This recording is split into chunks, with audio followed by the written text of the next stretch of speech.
Imagine standing at the edge of time, looking back at the vast history of life on Earth. You see comets blazing, continents shifting, oceans rising, and somewhere in this chaos, tiny beings learning to stand upright. That is our story, the story of humanity. From apes to Homo sapiens. 2 million years ago, early humans like Homo erectus discovered fire. That single spark reshaped evolution.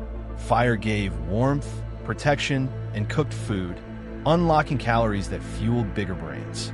Later, Homo neanderthalensis roamed Europe, crafting tools and even burying their dead. Hints of symbolic thought. But it was Homo sapiens, us, who emerged about 300,000 years ago in Africa, carrying one decisive advantage: language. Language allowed us to share stories, plan hunts, and imagine futures. As Yuval Noah Harari says in Sapiens, we rule the world because we can cooperate flexibly in large numbers. The turning points of civilization.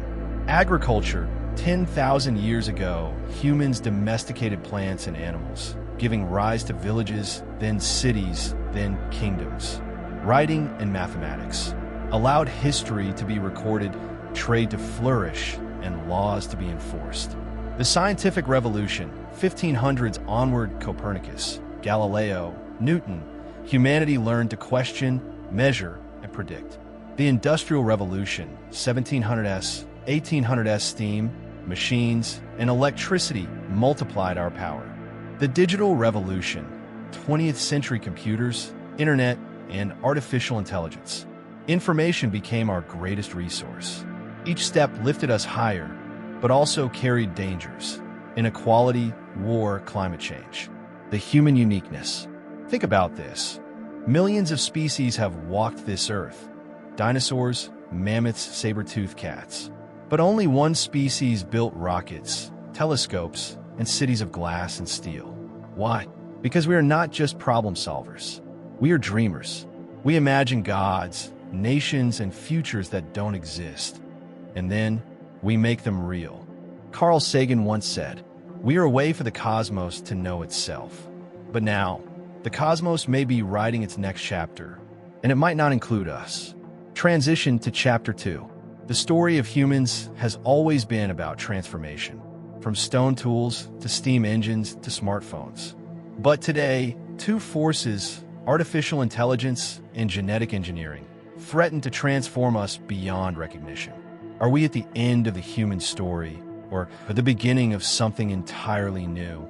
Next, we enter Chapter 2, the rise of AI, our digital descendants.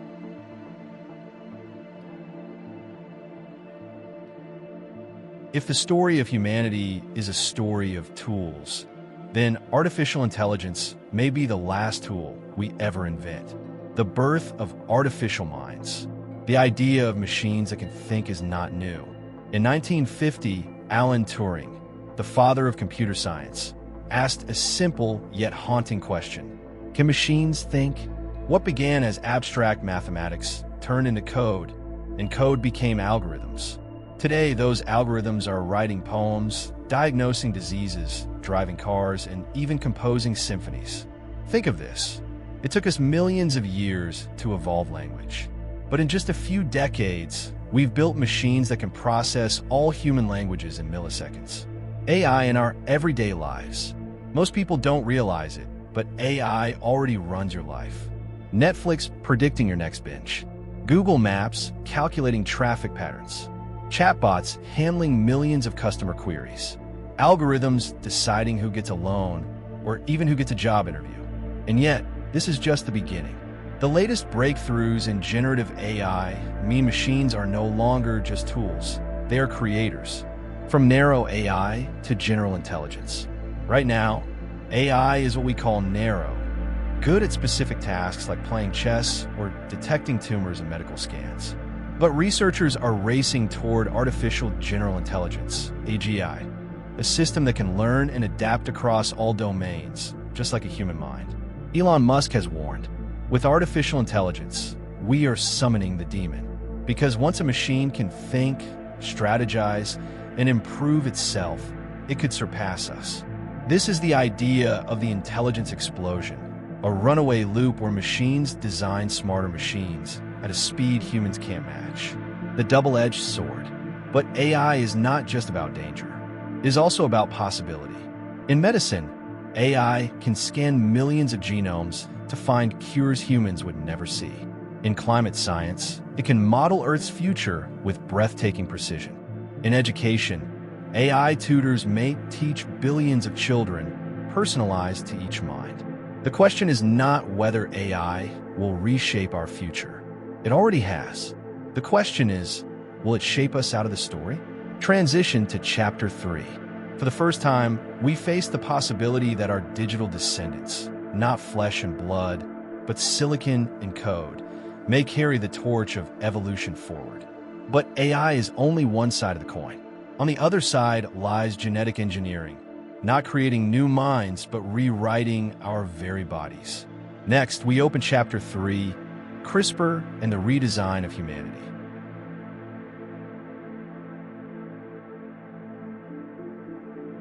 If artificial intelligence is about creating minds out of silicon, then CRISPR is about rewriting the very code of life. For the first time in history, humans have the power not just to treat disease, but to edit evolution itself.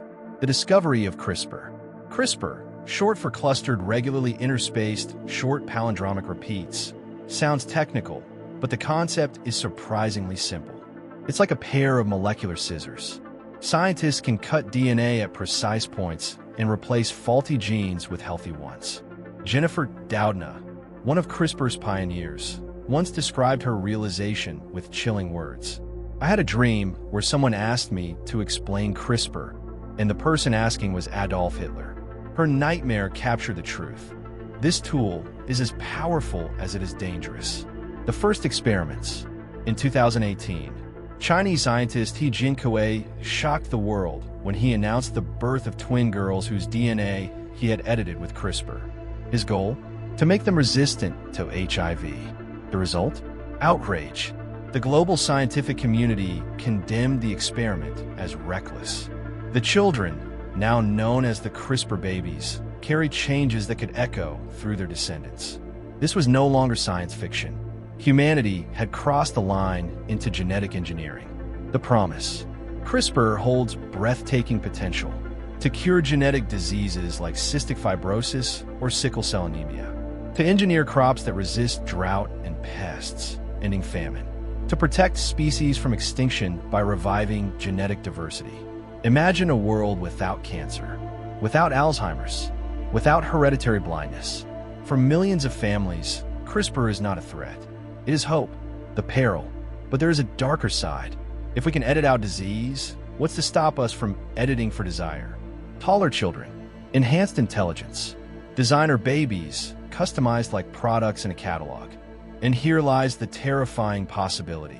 A future where the wealthy genetically enhance their children, while the poor cannot.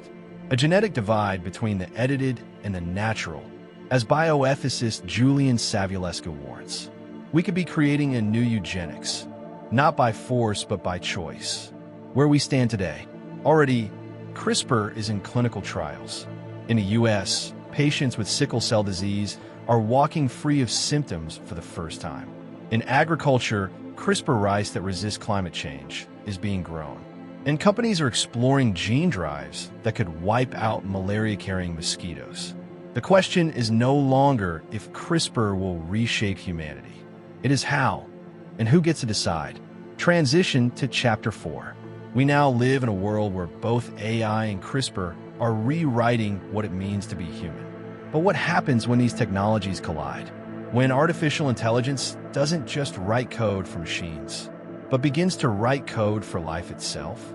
Next, we enter Chapter 4, when AI meets biology, the dawn of post-human evolution.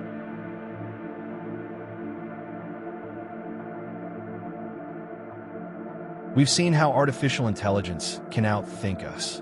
We've seen how CRISPR can rewrite us. But what happens when these two forces converge? This is no longer science fiction. It's already unfolding in labs, hospitals, and even in corporate boardrooms. AI as the new biologist. Traditionally, biology was slow. Scientists spent decades mapping genomes, studying proteins, and running experiments. But with AI, that timescale collapses. In 2020, Google's DeepMind shocked the scientific world with AlphaFold, an AI that solved the 50-year mystery of protein folding. In weeks, it predicted the structure of 200 million proteins, essentially the entire known biological library of life on Earth. This means AI is no longer just coding machines, it's coding life. AI accelerated genetic engineering. In Boston, AI systems are designing new CRISPR tools more precise than any human could. In Singapore, AI is running virtual clinical trials, simulating thousands of patients before a single real one is treated. At MIT, researchers are using AI to design new enzymes, molecular machines that nature itself never invented. Think about that. For 4 billion years, evolution has been experimenting with life. Now, for the first time, we can accelerate, guide, and outdo evolution itself. Post-human possibilities. What does this mean for humanity? Personalized genomes. Imagine every child born with a custom DNA blueprint, optimized by AI to resist disease, live longer, maybe even think faster. Synthetic life. AI-driven labs are already creating xenobots, tiny programmable organisms made from frog cells. They can move, heal, and even self-replicate. Human-AI symbiosis. Elon Musk's Neuralink is just the first step.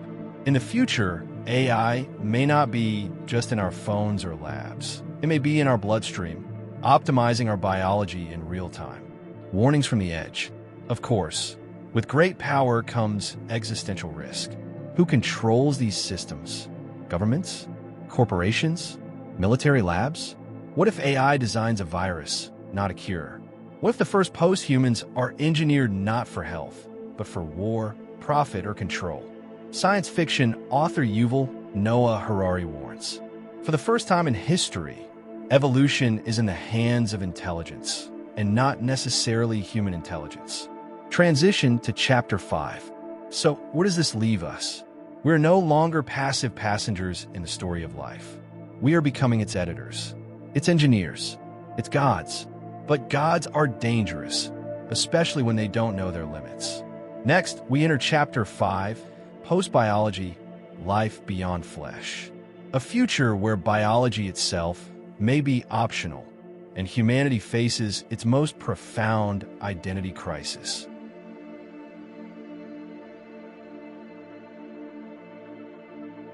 For nearly 4 billion years, life has been tied to carbon, cells, and DNA. But now, for the first time, biology is no longer a prison. We are entering a phase where life itself might transcend flesh. From carbon to code. In 2023, scientists at the University of Tokyo created a digital simulation of a single-celled organism so accurate, it behaved like the real thing. If we can model a bacterium in silico, what's stopping us from modeling ourselves? Ray Kurzweil, Google's futurist, predicts that by 2045, we may achieve the singularity, when machine intelligence surpasses human intelligence and merges with it. This is not just about faster computers. It's about uploading thought, memory, and identity into non-biological substrates. The immortality projects, neural dust, microscopic sensors that can record brain activity and potentially preserve memories. Whole brain emulation, the idea of scanning every synapse in the human brain and reconstructing it in a machine. Cryonics plus AI reconstruction. Companies like Alcor freeze human bodies today, hoping that AI in the future can revive and reprogram them. Imagine a future where your body dies, but your mind, lives on a quantum processor. Biodigital hybrids. We may not need to abandon biology completely. Instead, biology and technology could merge. Cyborg enhancements. Today, cochlear implants restore hearing. Tomorrow, neural implants may give us new senses, infrared vision, sonar hearing, even direct thought-to-thought communication. Synthetic organs. 3D, printed hearts, lungs, and kidneys already exist in labs. combined with AI-driven stem cell programming, humans may become nearly unkillable. Genetic plus digital fusion. Imagine DNA strands carrying digital code or AI algorithms running inside living neurons. Experiments in DNA computing are already proving this possible. The identity crisis. But here's the terrifying question. If your memories, thoughts, and emotions live in a machine, are you still human? Philosopher Derek Parfit argued, identity is not what matters. Continuity of consciousness is. Meaning, if a copy of you thinks it's you, maybe that's enough. But what if there are 2 copies? 10? A million? Would humanity fragment into digital tribes of immortals while flesh and blood humans fade away? The end of natural evolution. This is not Darwinian evolution anymore. This is engineered evolution, where survival isn't about genes but about data. Natural selection is being replaced by artificial selection. The line between biology and technology is blurring until it disappears. And with that, the very definition of life must be rewritten. Transition to Chapter 6. But here's the paradox. In escaping death, are we also escaping what it means to be human? In the next chapter, we face the cultural, ethical, and existential crossroads of this transformation. Chapter 6, the ethics of becoming post-human. Who gets to evolve? Who gets left behind? And what happens to the meaning of life when life itself can no longer end?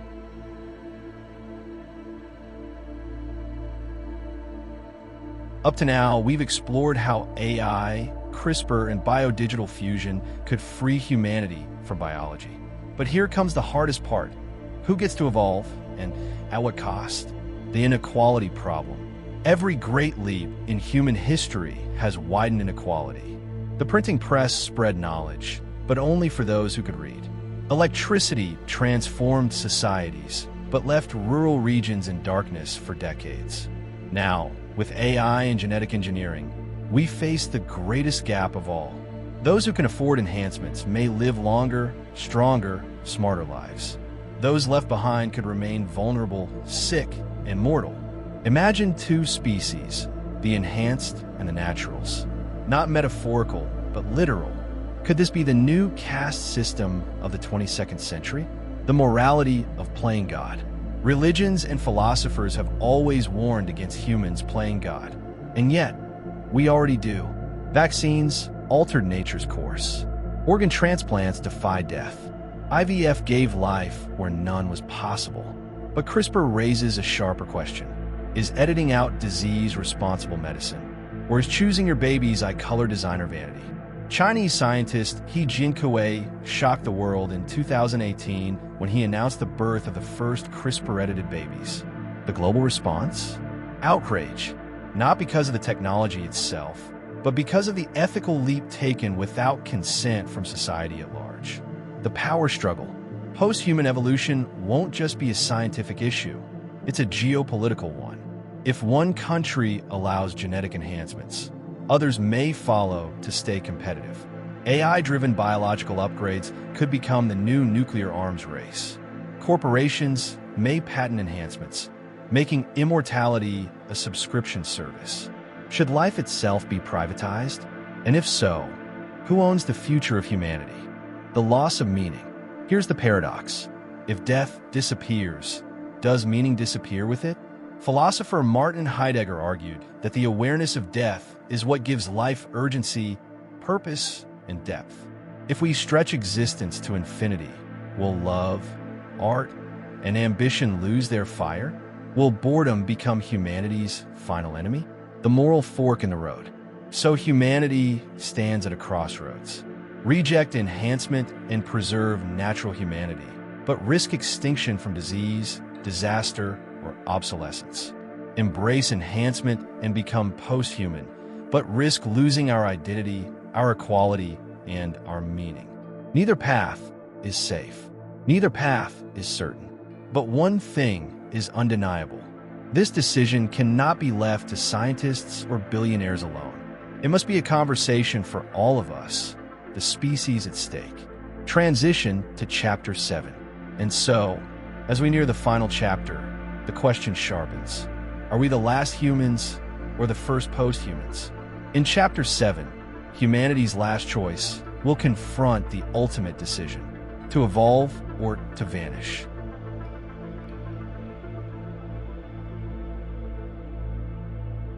We began this journey asking a terrifying question: are we the last humans? Now, at the edge of possibility, the answer lies with us. The choice before us. Humanity has never faced such a clear fork in the road. Path 1. Remain human. We preserve nature, accept mortality, and cling to the identity that evolution gave us. But we risk being swept away by disease, AI dominance, or even cosmic accident. Path 2. Become post-human. We embrace AI, genetic design, and digital immortality. We transcend biology, but we risk creating a fractured species, gods and mortals, enhanced and forgotten. Neither choice is clean. Both carry danger, but the real risk is doing nothing. The warning of history. Every civilization that ignored change has vanished. The Mayans, the Romans, the civilizations of the Indus Valley. They didn't fall because of weakness, but because they failed to adapt. In the words of futurist Alvin Toffler, the illiterate of the 21st century will not be those who cannot read and write, but those who cannot learn, unlearn, and relearn. If humanity cannot adapt in body, mind, and morality, then extinction will be our silent reward, the hope in the unknown. And yet, there is hope. AI doesn't have to enslave us. It can empower us. CRISPR doesn't have to divide us. It can heal us. Digital immortality doesn't have to erase meaning. It can expand it. Perhaps post-humanity is not an end, but a continuation. A new chapter in the story of life, written by us, not by chance. Final reflection. So here's the question I leave with you. If you could live forever, not as you are, but as something beyond human, would you take that leap? Because the future will not wait. It will arrive, with or without our consent. And when it does, will you be among the last humans or the first post-humans? This is not the end of the journey. It is only the beginning. If this chapter shook you, dive deeper into the questions shaping our future. Back in index pointing right, watch my last video, The Dark Forest Hypothesis, Why Aliens Stay Silent. Back in index pointing right, or binge the full playlist here. Together, let's build the future one idea at a time.